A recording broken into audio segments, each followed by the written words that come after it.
Bonjour les amis, ici Stan Carré, sophrologue et coach en développement personnel. J'espère que vous allez bien.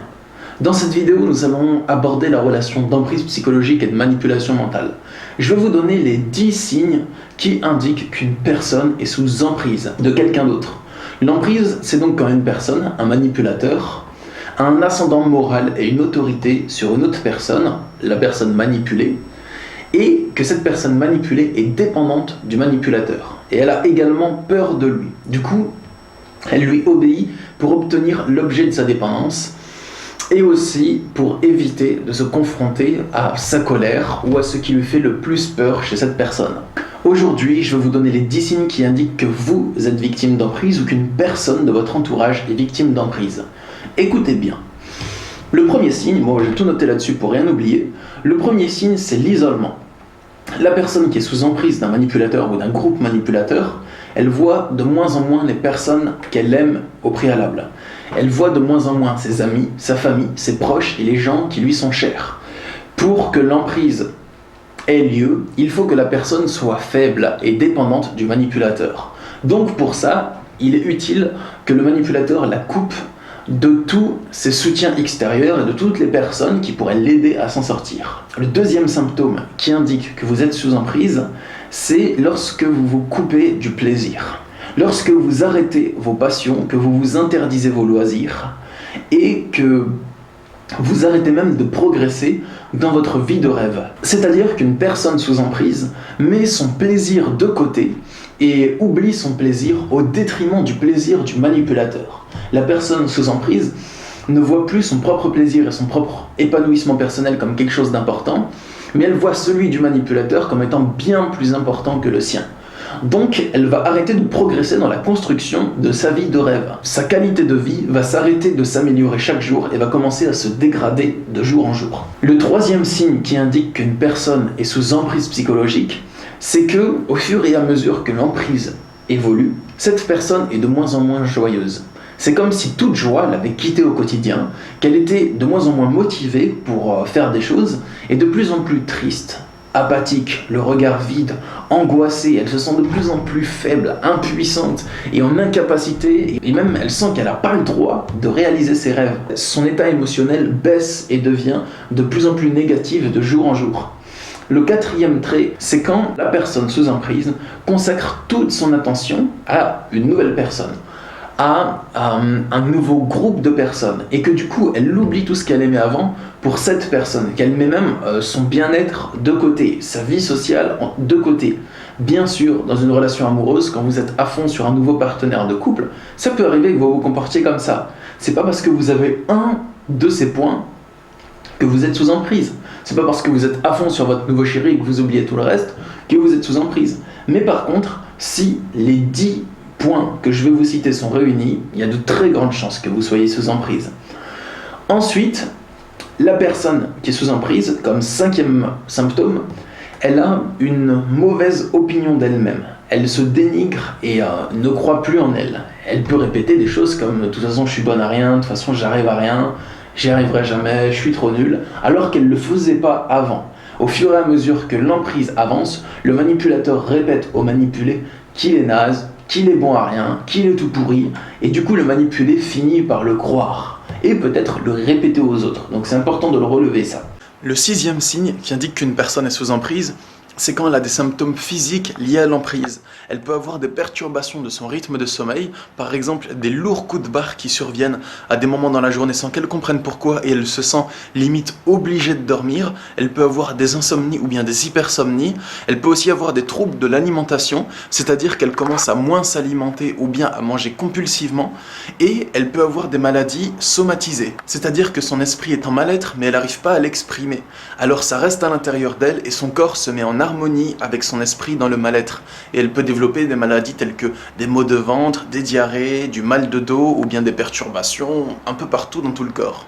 Ensuite, le septième point, c'est que le comportement change. La personne sous emprise critique ce qu'elle aimait auparavant, ce qu'elle aimait le plus. Elle agit à l'encontre de ses valeurs morales et elle adopte le même comportement que le manipulateur sur certains points. Le huitième point, c'est que la personne manipulée se néglige physiquement. Elle s'habille de moins en moins bien, elle fait de moins en moins attention à être belle, ne serait-ce que pour elle-même. La personne sous emprise néglige même son confort. Elle se satisfait du confort minimum ou simplement de ce qui pourrait lui permettre de survivre, alors qu'avant, elle aimait bien avoir un peu plus de confort que ça. Le 9e point, la personne sous emprise semble être vidée de toute substance vitale.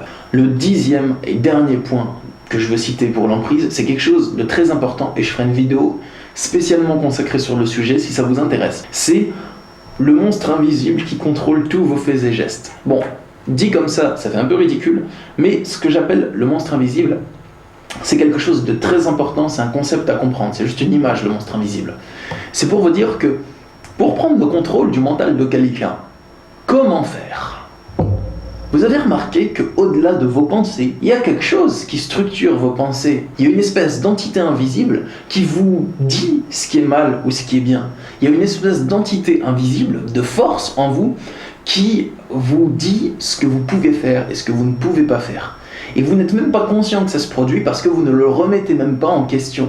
Cette sorte d'autorité que vous vous exercez sur vous-même, sans même en avoir conscience la plupart du temps, même si on peut en avoir conscience, si on médite, si on réfléchit à ça, c'est ce qu'on appelle, il me semble, le surmoi en psychologie.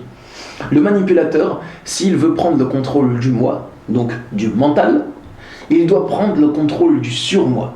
Et le surmoi, c'est une autorité inconsciente que vous vous exercez sur vous-même. Lorsqu'il joue sur vos croyances, en vous répétant des choses un nombre de fois suffisant pour que vous finissiez par croire que c'est vrai, par exemple, ou lorsqu'il vous fait peur, un nombre répété de fois pour que vous finissiez par avoir peur de lui, même quand il n'est pas là, et par vous comporter avec la peur, même quand il n'est plus présent, ces habitudes, ça s'appelle le surmoi. C'est ça que je nomme le monstre invisible qui vous gouverne. Si le manipulateur veut prendre le contrôle d'une victime, il doit d'abord prendre le contrôle de son surmoi. Et c'est pour ça que la manipulation est subtile et difficile à détecter. C'est parce que la personne manipulée va chercher dans ses pensées ce qui cloche, alors que c'est au-delà des pensées. C'est ses croyances qui vont mal.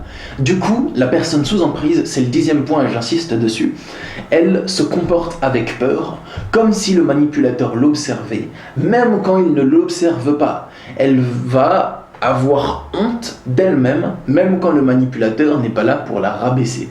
Et ça, c'est le 10e point le plus important. Du coup, pour conclure, l'emprise psychologique, c'est un rapport de dominant-dominé d'une personne ou d'un groupe de personnes à une autre. Et ça se fait généralement de manière inconsciente. La personne sous emprise met beaucoup de temps avant de se rendre compte qu'elle a été manipulée.